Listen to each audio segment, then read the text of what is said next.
Samedi 28 janvier, dans quelle époque, Léa Salamé a évoqué l'anniversaire de Christophe de Chavannes.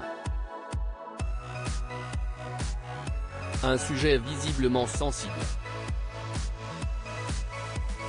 Ta gueule, a-t-il lancé, avant de déclarer « Je suis d'une humeur exécrable ».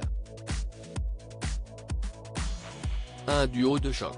Quand Laurent Ruquier a décidé de laisser la case du samedi soir à Léa Salamé, elle a cherché quelqu'un pour l'accompagner à l'animation du nouveau talk-show Quelle époque. Et elle a choisi Christophe de Chavannes. C'est moi qui l'ai appelé, a expliqué Léa Salamé, dans TPMP, en septembre. On s'est retrouvé avec mon producteur et on s'est demandé qui on a envie de prendre. On a écrit 3 noms chacun sur petit papier, mon producteur et moi, et on s'est vu.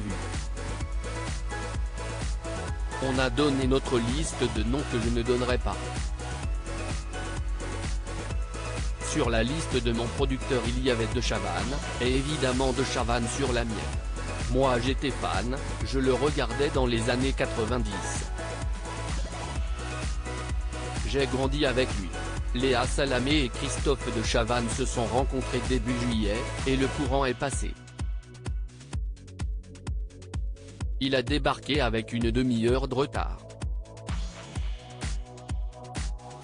Il venait de sa campagne en short, en basket, a raconté la présentatrice, toujours dans TPMP.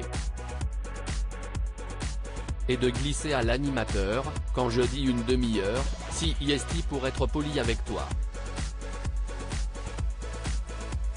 Il est arrivé avec 2 heures de retard. Ce qui ne les a pas empêchés de s'entendre, il a fait 3 vannes. J'ai ri. Ça a duré 2 heures.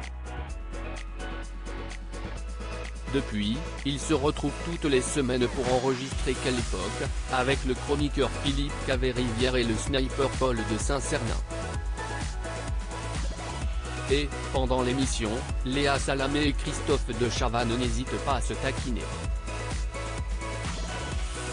Pardon, c'est à moi que je me suis dit ta gueule samedi 28 janvier, au début de Quelle époque, Léa Salamé a accueilli Christophe de Chavannes en lui souhaitant un bon anniversaire, il a fêté ses 65 ans lundi 23 janvier.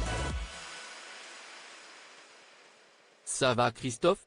Un an de plus? A-t-elle lancé. Oui, ta gueule, a-t-il répondu du tac au tac. Ta gueule? Enfin, s'est-elle exclamée. Pardon, c'est à moi que je me suis dit ta gueule, a assuré Christophe de Chavannes, avant d'expliquer qu'il vivait très mal son 65e anniversaire, je me suis dit que j'en avais rien foutre, un an de plus, et en fait, ça m'a mis une mine. Donc je suis d'une humeur exécrable. Bonne ambiance.